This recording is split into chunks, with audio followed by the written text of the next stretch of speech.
Sem višji štabni vodnik Robert Mohorko, višji počasnik za logistično zagotovitev E4, povesta prve brigade. Najprej bi upravičil majorja Peternela, jutri novega načelnika E4 je danes na primopredaji dolžnosti v Slovenski Bistrici. Skladno s tistim, kar mi je major poslal, oziroma ena par mojih opažanj, bom probal čim bolj strniti to logistično sliko tu nam. V glavnem, začeli se je, tako kot po večini smo že vsi povedali, ste že povedali, da je bil zelo kratek čas za načrtovanje, kar se predvsem pozna po logistiki, ker to, koliko smo prej delali, se je zmerno šlo en korak, zmerno smo probali biti en korak naprej, ali pa dva koraka pred, bom rekel, pred zgornjim nastropjem, pred S3, ne. Zdaj smo šli dokaj v štric, ampak kljub temu, no, smo, glede na to, da smo imeli eno prednost, to je major Peternel, ki je bil hkrati poveljnik 670. logističnega polka in pa načelnik štirke, je bil odzivni čas tukaj, bom rekel, zelo kratek in mislim, da je bila to ena glavnih slik od začetka, da se je tabor zelo hitro postavil, da so se vzpostavile vse funkcije za namestitev in pa delovanje in pa vzdrževanje same baze. Tukaj bi mogoče dodal, da zdaj, ko bo šlo to preko logistične brigade, se zna čas malo podaljšati, jaz mislim, da vsaj pri prvem ali pa drugem takem sodelovanju, potem pa, ko se bojo stiki navezali, ko bo ratala to ena rutina, jaz mislim, da se bo ta čas s časoma zmanjšal, ne. To je čisto moj pogled.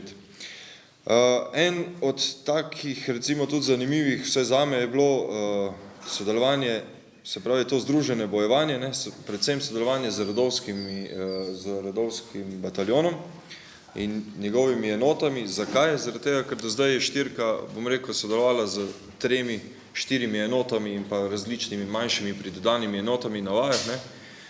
No, in tu smo zdaj recimo na vaji dobili pa kar 8, bom rekel, enot, se pravi, se je število podatkov prihajajočih in pa se pravi število podatkov, ki si jih mogel dati ven, se je multipliciralo, ne. Predvsem pa, bom rekel, tu smo bili malo kratki v poznavanju, bom rekel, tehnike, ki jo imajo in pa streliva, ki ga uporabljajo. Ne bom rekel, da smo improvizirali, ampak ja, postavili smo terensko skladišče, da smo hranili vso strelivo in vse, kar je bilo različnih kalibrov in tako naprej. Potem,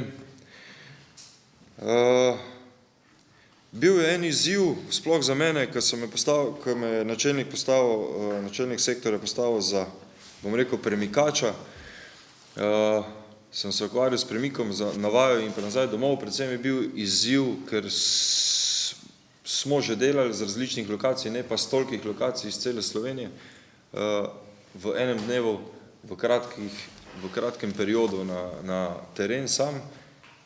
Bom rekel, da tu meni največji problem je bil to, ker nisem imel kontaktnih oseb.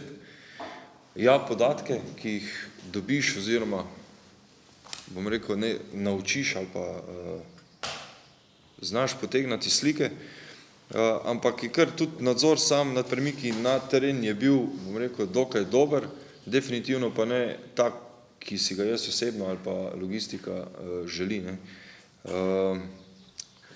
Veliko boljše je bilo v premiku nazaj,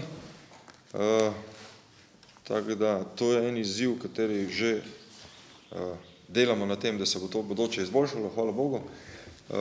In pa tu smo imeli še eno novo orodje, bom rekel, za načrtovanje premikov, ki smo ga tudi prvič zdaj uporabili in se je izkazal zelo za pozitivnega, ne.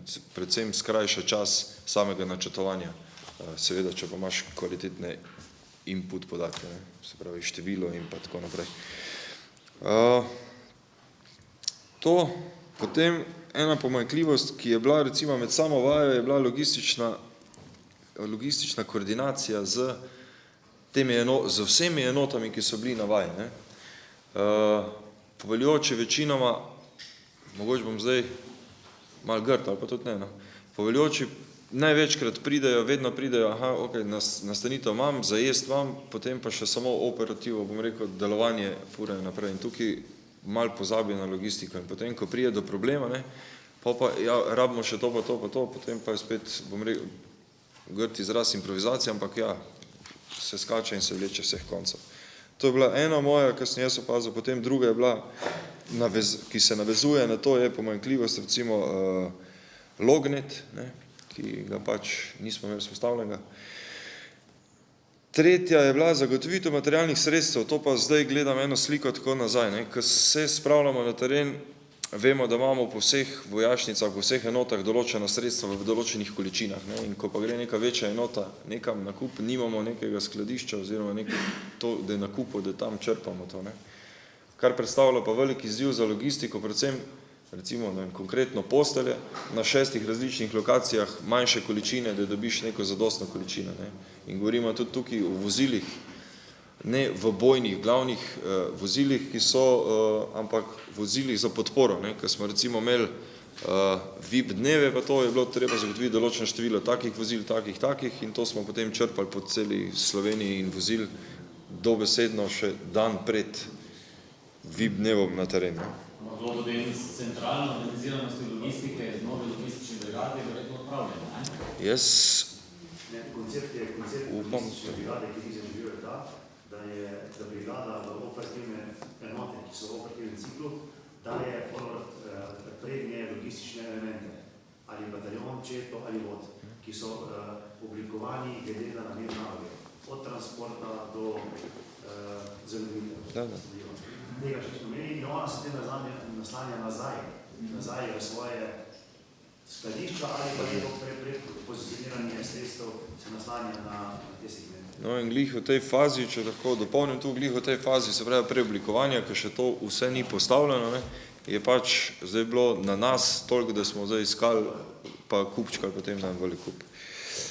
In pa nazadnje in mogoče ne tako nepomembnost je bilo pa recimo popolnjenost same naše logistike, ne.